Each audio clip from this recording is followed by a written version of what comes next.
के करोड़ों नौकरी पेशा कर्मचारियों और लाखों पेंशन भोगियों के लिए एक बड़ी खबर सामने आई है। कर्मचारी भविष्य निधि संगठन यानी ईपीएफओ अब कर्मचारी पेंशन योजना ईपीएस 95 में बड़ा बदलाव करने की तैयारी में है। जानकारी के मुताबिक सरकार नई कर्मचारी पेंशन योजना 2026 लागू कर सकती है, जिससे पेंशन तय करने का पूरा तरीका बदल जाएगा। इस बदलाव का सबसे ज्यादा असर उन कर्मचारियों पर पड़ सकता है जो भविष्य में ज्यादा पेंशन की उम्मीद कर रहे हैं या जल्द रिटायर होने वाले हैं।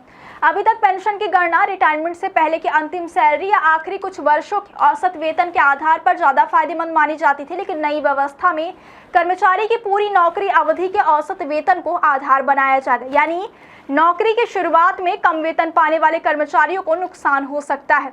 उदाहरण के तौर पर यदि किसी कर्मचारी ने शुरुआती 10 से 15 साल कम सैलरी पर नौकरी की और बाद में उसकी सैलरी तेजी से बढ़ी, तब भी शुरुआती कम वेतन पेंशन गणना में शामिल रहेगा। इससे कुल औसत वेतन कम होगा और पेंशन राशि भी घट सकती है। विशेषज्ञों का मानना है कि नई गणना पद्धति लागू होने के बाद कई कर्मचारियों की मासिक पेंशन पहले की तुलना में काफी कम हो सकती है। नई योजना के तहत पेंशन योग्य वेतन निकालने के लिए नौकरी की अवधि को 3 हिस्सों में बांटा जाएगा। पहला हिस्सा 16 नवंबर 1995 से मई 2001 तक, दूसरा 1 जून 2001 से 31 अगस्त 2014 तक और तीसरा 1 सितंबर 2014 से रिटायरमेंट तक का माना जाएगा।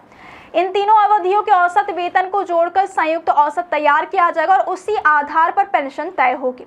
यानी अब कर्मचारियों की पूरी करियर की सैलरी रिकॉर्ड का असर उसकी पेंशन पर पड़ेगा। यही कारण है कि लाखों कर्मचारियों के बीच चिंता बढ़ गई है। इसी बीच सुप्रीम कोर्ट के पुराने फैसले को लेकर भी चर्चा तेज हो गई है।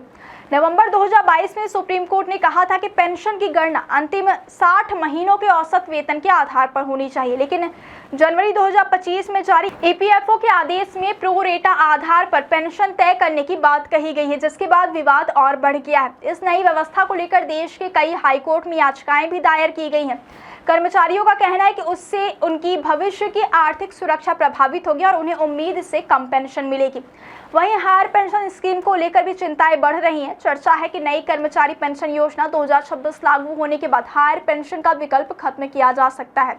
इसका असर उन कर्मचारियों पर पड़ेगा जो अभी ज्यादा योगदान देकर भविष्य में अधिक पेंशन पाने की योजना बना रहे हैं। हालांकि अभी तक सरकार की ओर से अंतिम गजट नोटिफिकेशन जारी नहीं किया गया, लेकिन केंद्रीय न्यासी बोर्ड से इस योजना को मंजूरी मिलने की जानकारी सामने आ चुकी है।